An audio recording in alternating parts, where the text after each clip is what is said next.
কলা পাতার সুগন্ধে এই পিঠের রেসিপি একবার বানিয়ে খেলে বারবার বানাতে মন চাইবে। একদম অন্যরকম।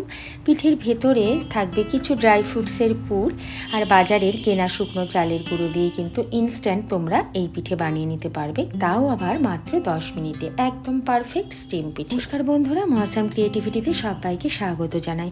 তাহলে চলো, এখানে আমি দেখো গ্যাসে একটি কড়াই বসিয়ে দিয়েছি আর ফ্লেমটা অবশ্যই অন করে দিয়েছি। আর এখানে আমি দিয়ে দেব কাপ মেপে 1 কাপ পরিমাণে বাজারের কেনা শুকনো চালের গুঁড়ো। তারপরে এটাকে একটু হালকা নাড়াচাড়া করে নেব, শুধুমাত্র তার কাঁচা গন্ধটা যাতে না থাকে। তারপরে সেই কাপ মেপেই আমি দিয়ে দেব 4 ভাগের 1 ভাগ। এখানে তোমরা 2 ভাগ সুজিও দিতে পারো। তো 4 ভাগের 1 ভাগ আমি সুজি সেই কড়াইয়ের মধ্যে দিয়ে আবারও হালকা একটু নাড়াচাড়া করে নেব, কাঁচা গন্ধটা যাওয়ার মতো।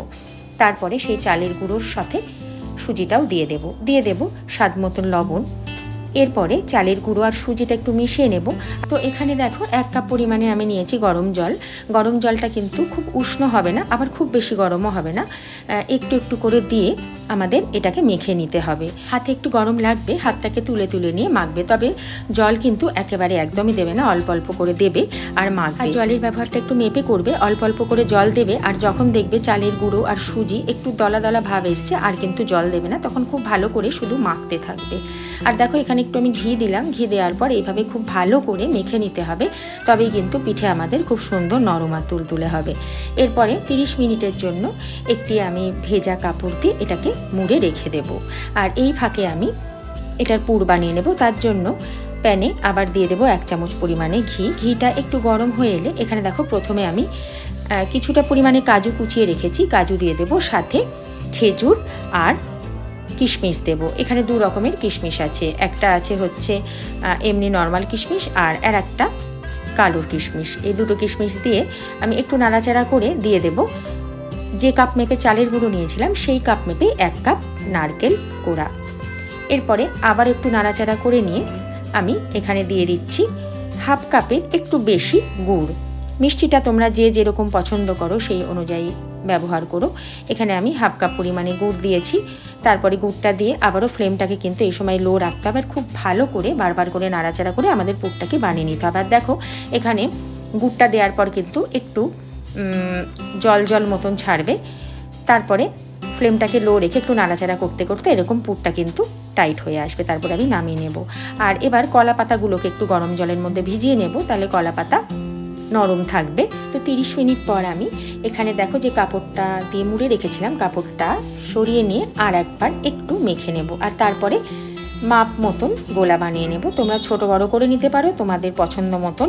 এরপরে কলা পাতা নিয়ে নেব আর কলা পাতার মধ্যে একটুখানি ঘি দিয়ে ভালো করে মাখিয়ে নেব। তোমরা ঘিয়ের বদলে সাদা তেলের ব্যবহারও করতে পারো।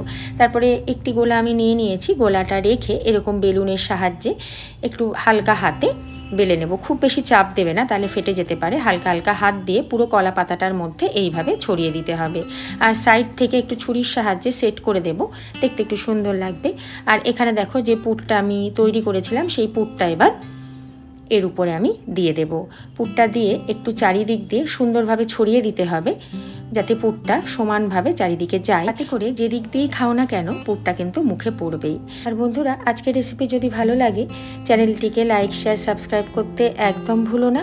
তোমাদের একটি লাইক আমার কাছে কিন্তু ভীষণ মূল্যবান। তো দেখো এবার আমি এইভাবে চারিদিকে পুরটাকে দিয়ে কলা পাতা আস্তে আস্তে মুড়ে দেব। আর কলা পাতা মুড়ে নিয়ে কলা পাতার দুটো যে মুখ আছে সেটাও মুড়ে দেব। আর মাঝখান থেকে একটি টুথপিক দিয়ে আটকে দেব, যাতে এটা খুলে না আসে। একই পদ্ধতিতে সবগুলো বানিয়ে নেব। মোট 3টে গোলা ছিল, 3টে গোলা একইভাবে বানিয়ে নিয়েছি। আর বন্ধুরা, এটা কিন্তু খেতে ভীষণই ভালো লাগে। একবার অবশ্যই বাড়িতে তোমরা বানিয়ে দেখো। কলা পাতার সুন্দর গন্ধ আর ভেতরে পুর দুটো মিলিয়ে যখন মুখে দেবে দুর্দান্ত স্বাদ। তো এখানে দেখো আমি 3টে বানিয়ে নিয়েছি। আর এখানে করে প্রথমে গরম জল একটু ফুটিয়ে নিয়েছি। তারপরে এই কলা পাতায় মোড়া পিঠেগুলো উপরে দিয়ে ঢাকা দিয়ে দেবো। ফ্লেমটাকে কিন্তু মিডিয়ামে রাখতে হবে। তো এখানে আমি 7 থেকে 8 মিনিট মতন মিডিয়াম ফ্লেমে রেখেছিলাম। তো দেখো খুব সুন্দর কিন্তু পিঠেগুলো আমাদের সেদ্ধ হয়ে গেছে। এবার একটি প্লেটের মধ্যে নিয়ে নেব। তারপর একে একে কলা পাতা থেকে সমস্ত পিঠেগুলোকে আমি খুলে নেব। আর এইভাবে ছুরির সাহায্যে ছোট ছোট করে পিস করে নেব। তারপরে একটু ঠান্ডা হলে এই পিঠেটা কিন্তু তোমরা সার্ভ করতে পারো।